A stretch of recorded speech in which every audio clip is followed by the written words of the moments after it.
नमस्कार, आप सभी का स्वागत है हमारी खास पेशकश में। मैं हूं सुमित और भारतीय बाजारों के लिए वैसे तो पूरा हफ्ता कमजोरी भरा रहा, जबकि 1-1.5% की गिरावट देखने को मिली। लेकिन जो सीवियर डैमेज था वो था ब्रॉडर मार्केट्स के अंदर। Mid cap small cap severely टूटते हुए दिखाई पड़े और एफआईएस की बिकवाली का दौर अभी भी जारी है। एक नए महीने की शुरुआत तो हो रही है, लेकिन आगे की रणनीति क्या हो, कैसे रहेगा मार्केट, इन सब पे बातचीत कर लेते हैं। और आज हमारे साथ बातचीत करने के लिए एक और खास मेहमान मौजूद हैं। सुदीप सर हमारे साथ मौजूद है, जिनसे हम चर्चा करते रहते हैं मार्केट्स को लेकर भी। सुदीप सर नमस्कार, स्वागत है कार्यक्रम में। सुदीप सर, जब से हमारी बातचीत शुरू हुई है एक टॉपिक पर हम हर बार बात करते हैं, वो है ट्रेड डील कब होगी। इसका सवाल बाजार भी ढूंढ रहा है, हम भी जवाब ढूंढ रहे हैं। डेडलाइन आ गई 1 अगस्त, नया टैरिफ आ गया और जो आंकड़े हैं उनके हिसाब से पाकिस्तान बांग्लादेश ज़्यादा अच्छा दोस्त बन गया, हम थोड़े दूर हो गए। क्या करना चाहिए अब ट्रेड डील को लेके? वेयर आर वी पोजीशन, हम कितने सही जगह पर खड़े हैं? क्या सिचुएशन हमारी होनी चाहिए अभी मार्केट्स को लेके? देखिए, एक बहुत बड़ी समस्या ये है और सब सब लोग, आप जैसे सब लोग यही सोच रहे हैं कि कब ट्रेड डील होगा, क्योंकि मार्केट को सर्टेनिटी पसंद है। और ये जो ट्रेड डील को लेके हो रहा है, ये भयंकर अनिश्चयता, भयंकर अनसर्टेनिटी प्रिवेल कर रहा है। और सही मायने में किसी को मालूम नहीं कब ये ट्रेड डील होगा, कैसे खत्म होगा। जो सुनने को आ रहा है कि यूएस का कोई डेलीगेशन मिड अगस्त के बाद इंडिया में आएगा नेगोशिएट करने में, 6th राउंड ऑफ नेगोशिएशन के लिए। और उसके बाद मतलब अभी भी ये बताना मुश्किल है कि उसके बाद डील होगा, कब होगा, कैसे होगा। छोटा डील होगा, बड़ा डील होगा, कंप्लीट डील होगा, बहुत मुश्किल है। कुछ पॉइंट है जहां पे इंडिया के लिए कंसीड करना व राजी होना यूएस का रिक्वेस्ट से बहुत मुश्किल है, जैसे फार्म प्रोडक्ट्स, डेयरी प्रोडक्ट्स।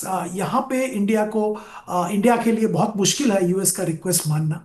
और वहां पे कुछ दिक्कतें आ रही हैं जो सुनने को जो आ रहा है। और ये समस्या समाधान इतना आसानी से नहीं होगा। कुछ बीच का तरीका जरूर निकालने की कोशिश की जाएगी, पर अभी तक पता नहीं चल रहा है कि कैसे ये सोल्यूशन आएगा। और बिल्कुल आपका कहना सही है कि ट्रेड के मामले में रिलेटिव पोजीशनिंग बहुत इंपॉर्टेंट होता है, पर्टिकुलरली विद कंपीटिंग कंट्रीज जो भी एक्सपोर्ट करते हैं यूएस में।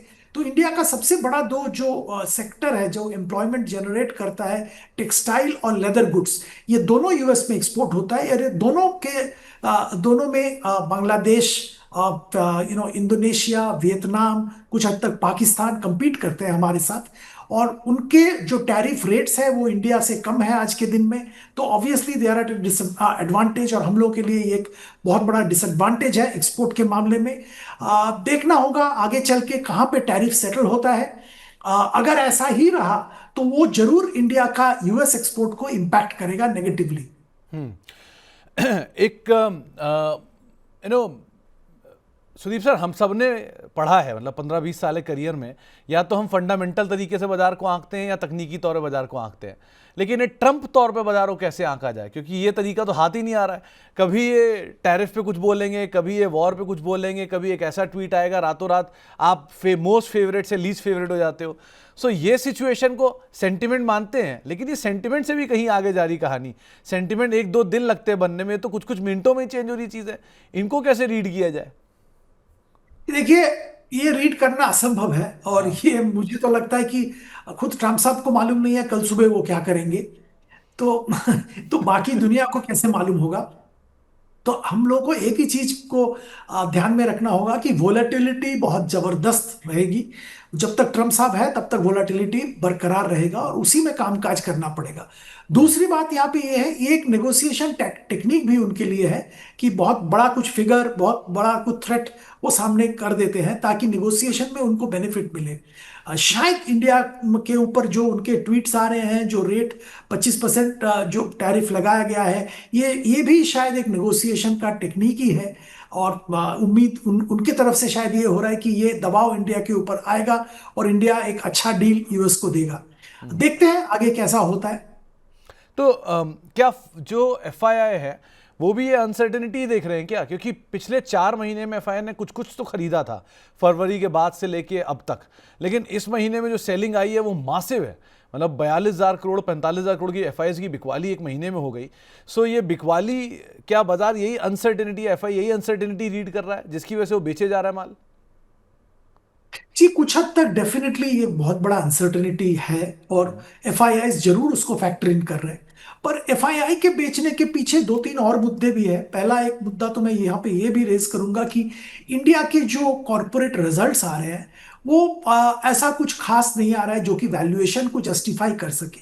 तो हम लोग पहले से भी कहते थे कि जो वैल्यूएशन है और जो फंडामेंटल है उसमें एक बहुत बड़ा गैप इंडिया में दिख रहा था, और एक्सपेक्टेशन था कि नतीजे अच्छे होते जाएंगे ताकि वो फंडामेंटल और वैल्यूएशन का गैप ब्रिज हो जाएगा कहीं ना कहीं। पर अभी जो नतीजे आ रहे हैं उससे वो लग नहीं रहा है कि वो गैप ब्रिज हो रहा है। तो क्योंकि वैल्यूएशन रिच है, तो यूएस जो एफआईआईज है वो ये बिकवाली कर रहे हैं इंडिया में, क्योंकि उनको लगता है कि इंडिया का वैल्यूएशन जस्टिफाइड नहीं होता है कॉरपोरेट रिजल्ट्स के बेसिस पे। दूसरी बात यहाँ पे ये भी मैं कहना चाहूंगा कि वो खुद एक अनसर्टन दुनिया में जी रहे हैं। उनके जो होम कंट्री प्रिडोमिनेंटली यूएस है, वहां पे भी बहुत अनसर्टनिटी है। तो उनको भी शायद मालूम नहीं है कि किस तरफ क्या होगा, तो वो भी थोड़ा कॉशस हो रहे हैं। तो एक तो इंडिया का वैल्यूएशन हाई, दूसरा उनका जो रिस्क अवर्शन डेवलप कर रहा है, ये दोनों का कॉम्बिनेशन इंडिया में बहुत जबरदस्त बिकवाली में ट्रांसलेट कर रहा है। तो सुदीप सर, इंडियन मार्केट में निफ्टी सेंसेक्स में इस पूरे हफ्ते में 1-1.5% का फॉल रहा, लेकिन सीवियर बिकवाली आई मिड कैप में 3% और स्मॉल कैप 3.5-4%। तो क्या ये मान के चलें कि ज़्यादा बुरी सिचुएशन में छोटे मझौले शेयर हैं और ज़्यादा जस्टिफिकेशन उनके नंबर्स को लेकर नहीं आ पा रहा इस क्वार्टर के अर्निंग में? बिल्कुल सही। देखिए, ये तो हमेशा सब लोग कहते हैं कि हाई बीटा, तो जो जिस स्टॉक का बीटा जितना ज्यादा होगा उसका इम्पैक्ट उतना होगा। तो मिड कैप स्मॉल कैप में हाई बीटा स्टॉक्स हैं, तो जब नेगेटिव कुछ होता है तो उसका असर वहां पे ज्यादा होता है। अब देखिए, हम लोग हमेशा ये कह रहे थे कि लार्ज कैप में वैल्यूएशन के लिहाज से comparatively large cap was looking attractive. तो पिछले 6-8 महीने से हम लोग सब कह रहे थे कि लार्ज कैप में सोच समझ के खरीदारी की जा सकती है क्योंकि वैल्यूएशन अट्रैक्टिव है कंपैरेटिवली। और वही अभी सामने आ रहा है कि लार्ज उतना जबरदस्त बिकवाली नहीं है जितना बिकवाली मिड कैप और स्मॉल कैप में है। और जब भी मार्केट में गिरावट आता है तभी यही देखने को मिलता है, क्योंकि वो हाई बीटा स्टॉक्स है। और दूसरी बात यह है कि आपने सही पकड़ा कि नतीजों के मामले में भी मिड कैप में ज्यादा प्रॉब्लम्स दिख रहे हैं कंपेयर टू लार्ज कैप्स। तो ऑब्वियसली बिकवाली वहां पे आ रही है। तो जो लार्ज कैप के पोस्टर बॉयज थे अब तक, वो थे आईटी, जो अब तक हमेशा बेल वेदर बन के आगे चल रहे थे और हर गिरावट में सपोर्ट कर देते थे आके। इस बार वो भी सपोर्ट नहीं कर रहे, डिस्पाइट डॉलर रुपी की इक्वेशन में आपके पास एक सिचुएशन ऐसी है जहां डॉलर में स्ट्रेंथ है, फिर भी यहां पर आपको ये हालत नहीं दिख रही है। सो ये कैसे आप रीड कर रहे हो कि आईटी लगातार टूटा जा रहा है और कोई सपोर्ट नहीं दे रहा? टीसीएस, इन्फोसिस जैसी कंपनी के अच्छे नंबर, गाइडेंस बढ़िया, विप्रो के नंबर्स अच्छे, गाइडेंस ठीक ठाक, लेकिन फिर भी कोई रिस्पाइट नहीं। सो कितनी फ्यूचर अर्निंग को बाजार ने डिस्काउंट करना शुरू कर दिया है? देखिए, आईटी के बारे में स्पेसिफिकली अगर कहे तो आईटी में अनसर्टनिटी है। लगभग इंडिया के जो सारे दिग्गज आईटी कंपनी है उनके 50% प्लस अर्निंग्स रेवेन्यू यूएस से आता है। और यूएस मार्केट में इतना जबरदस्त अनिश्चयता है कि कोई भी लार्ज यूएस कॉरपोरेट कोई नया प्रोजेक्ट नहीं ले रहा है, एग्जिस्टिंग प्रोजेक्ट को स्लो डाउन कर रहा है या पोस्टपोन कर रहा है। इस माहौल में इंडियन आईटी कंपनीज के लिए फ्यूचर के बारे में एक जबरदस्त कॉन्फिडेंट प्रोजेक्शन देना बहुत मुश्किल है, और वो दिखा टीसीएस, इन्फोसिस, हर कंपनी में वो दिखा एक्सेप्ट विप्रो। बाकी सारे कंपनीज के जो प्रोजेक्शंस थे फ्यूचर के बारे में, वहां पे वो बहुत ही कॉशस थे। या तो नहीं दे रहे हैं या कॉशस हैं या कह रहे हैं कि बाद में बात करेंगे। तो ये साफ दिख रहा है कि अनसर्टेनिटी जबरदस्त है, और इस साल इस फाइनेंशियल ईयर में बहुत जबरदस्त रिकवरी करना भी बहुत मुश्किल लग रहा है आज के दिन में। तो इसी के कारण आईटी में दबाव बना हुआ है, आईटी के शेयर्स में दबाव बना हुआ है, और वहां पे भी बिकवाली देखने को मिल रहा है।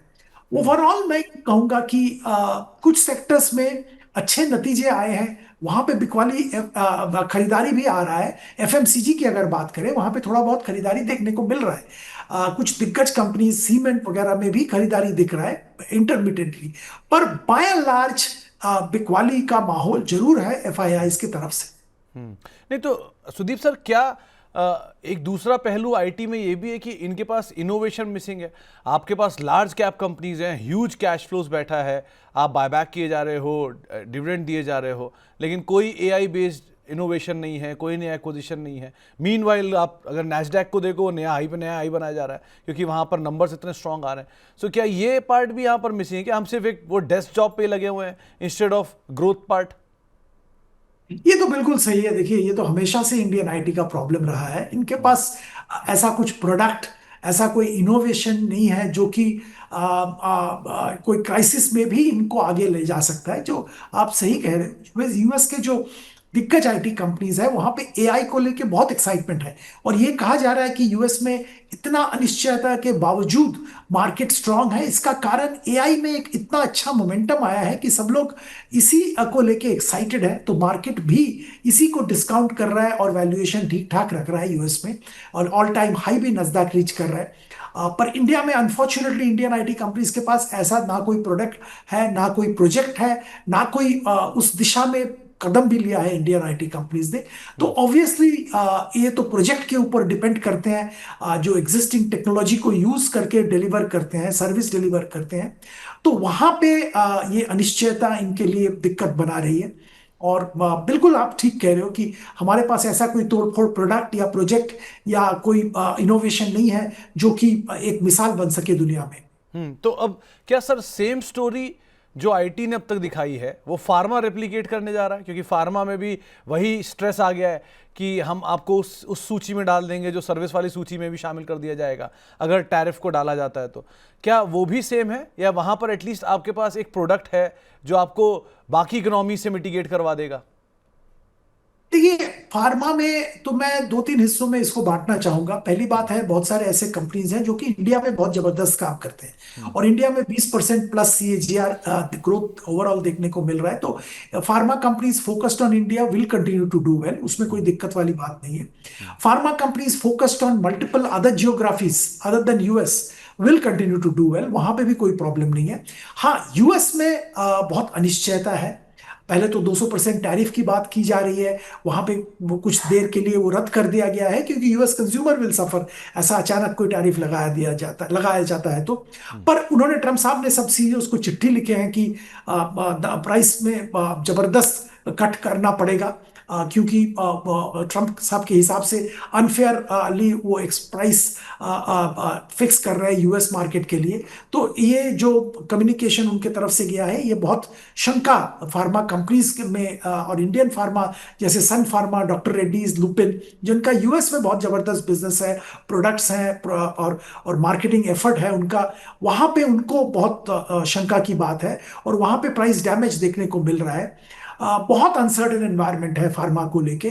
आईटी के साथ डायरेक्टली कंपेरेबल तो नहीं है, पर कुछ हद तक जो यूएस डिपेंडेंट बिजनेसेस हैं वहां पे, सारे यूएस डिपेंडेंट बिजनेस में दिक्कत है, प्रॉब्लम है, क्योंकि बहुत बड़ा अनिश्चयता का माहौल ट्रम्प साहब ने क्रिएट किया है। तो सुदीप सर, एक फार्मा का दूसरा हिस्सा भी है जो एक बहुत स्ट्रांगली ग्रोइंग हिस्सा है, वो है हॉस्पिटल स्पेस। इंडियन में कंसंट्रेट करता है और क्योंकि इंडिया कंजम्पशन ड्रिवन स्टोरी है तो उसका नेक्स्ट फॉलोअप ऑब्वियसली हॉस्पिटल ही आएगा।